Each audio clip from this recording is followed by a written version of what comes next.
Nuevamente nos encontramos aquí en estas meditaciones matinales, ¿sí?, que tenemos diariamente, que compartimos con cada uno de ustedes gratamente, ¿sí? Y hoy, que es 5 de abril, continuando la lectura de esta matinal titulada por la cual vivo, para este día lleva por título La sangre expiatoria de Cristo. Y antes de leer el texto que se encuentra en Primera de Pedro, capítulo 1, vamos a orar allí donde nos encontramos cada uno de nosotros. Oremos. Padre bendito que estás en los cielos, Señor, te damos gracias por las bendiciones que nos das. Gracias, Señor, por tu cuidado, por la protección que nos otorgas. Acompáñanos, Señor, siempre al estudiar tu palabra, al meditar en ella, Señor. Guíanos, perdona, Señor, nuestros pecados, y que nuestra mente, Señor, pueda ser puesta únicamente, Señor, en hacer siempre tu voluntad. Te lo pedimos esto en el bendito y sagrado nombre de tu Hijo amado Jesús. Amén.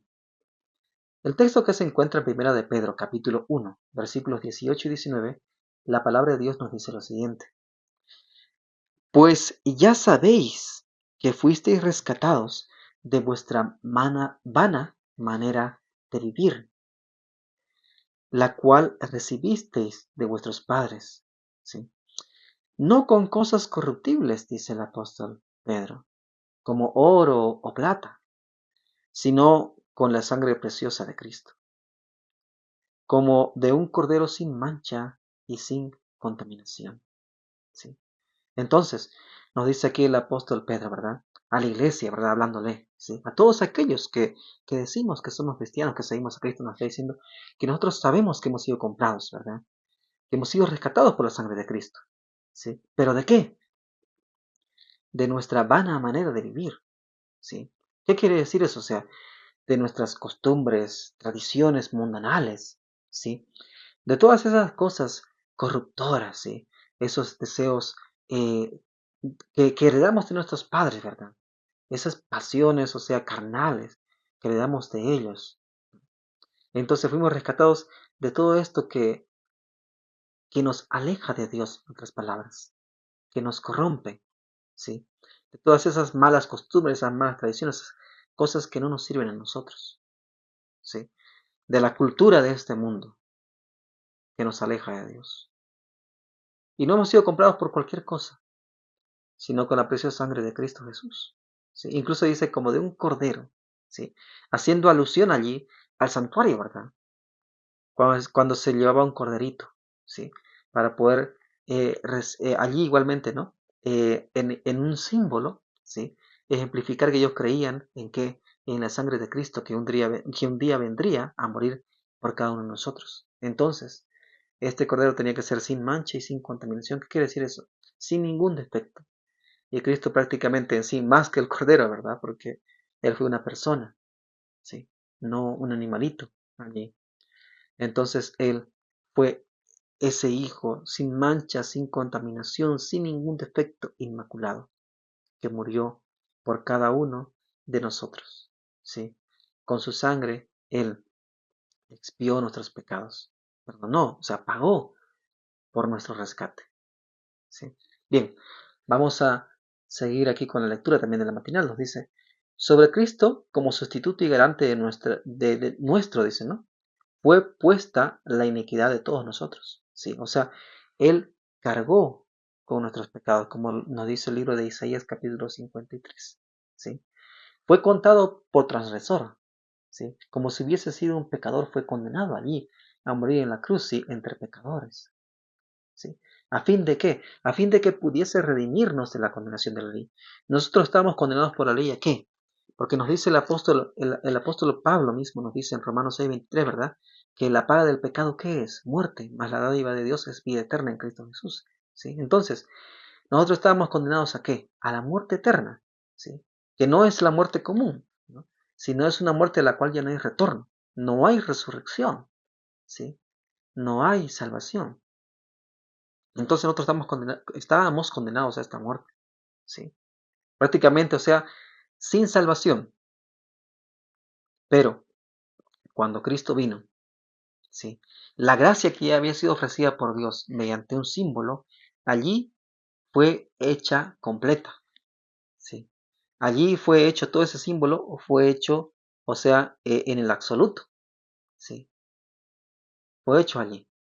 Todo aquello que fue en simbología, allí fue cumplido, en la realidad de las cosas, ¿no? Entonces, con la presencia de sangre de Cristo, nuestras transgresiones fueron pagadas para que nosotros podamos ser libres, ¿sí? Ese es el acto de redimir, ¿verdad? Como hemos puesto el ejemplo anterior, ¿no? De este joven, ¿sí? El cual había robado, entonces vino este y pagó por su libertad, pagó para que él no vaya a la condenación de la muerte, ¿sí? Pero aún falta un paso más también allí, ¿no? Ahora, por eso aquí que nos dice también, miradle en el desierto, en el Getsemaní, sobre la cruz. O sea, nosotros tenemos que contemplar aquel gran sacrificio que él hizo por nosotros, ese gran pago que hizo Dios por nosotros. El Hijo Inmaculado de Dios tomó sobre sí la carga del pecado, siendo inocente, ¿sí? Siendo él sin pecado, tomó sobre sí nuestra carga para pagar nuestra libertad, ¿no? El que había sido uno con Dios sintió en su alma la terrible separación que hace el pecado entre Dios y el hombre, ¿sí? Cómo el pecado va destruyendo, va alejando al ser humano de Dios. Él pudo sentirlo en carne viva, ¿sí? Por tal razón, mientras él podía contemplar esto, ¿verdad? Ver esto, ¿sí? Esto arrancó de sus labios el angustioso clamor: Dios mío, ¿por qué me has desamparado? Fue la carga del pecado, el conocimiento de su terrible enormidad y de la separación que causa entre el alma y Dios, lo que quebrantó el corazón del Hijo de Dios, ¿sí? Él pudo sentir aquello. Él comprendió, o sea, durante toda su vida, en ese momento también comprendió cómo el ser humano, el pecado, al ser humano el pecado lo corrompe, ¿sí? Lo separa de Dios, lo aleja de su Creador, ¿sí? Lo deja prácticamente casi muerto, o sea, y en sí directo a morir. Él pudo ver y sentir todo esto, ¿sí? Cómo el pecado nubla la mente del ser humano y no le permite ver más a Dios más que simplemente lo que está viendo a su alrededor. Y no, y como que no hay quien lo pueda salvar y ayudarnos, y el ser humano intenta luchar solo. Él pudo ver todo esto, y por tal razón él dijo, no, Dios mío, ¿por qué me has desamparado? O sea, él siempre vivió unido al Padre, pero en ese momento él sintió esa terrible separación, y eso lo llevó a esa angustia, ¿no? De decir, ¿dónde estás? O sea, en otras palabras, ¿no? ¿Dónde estás?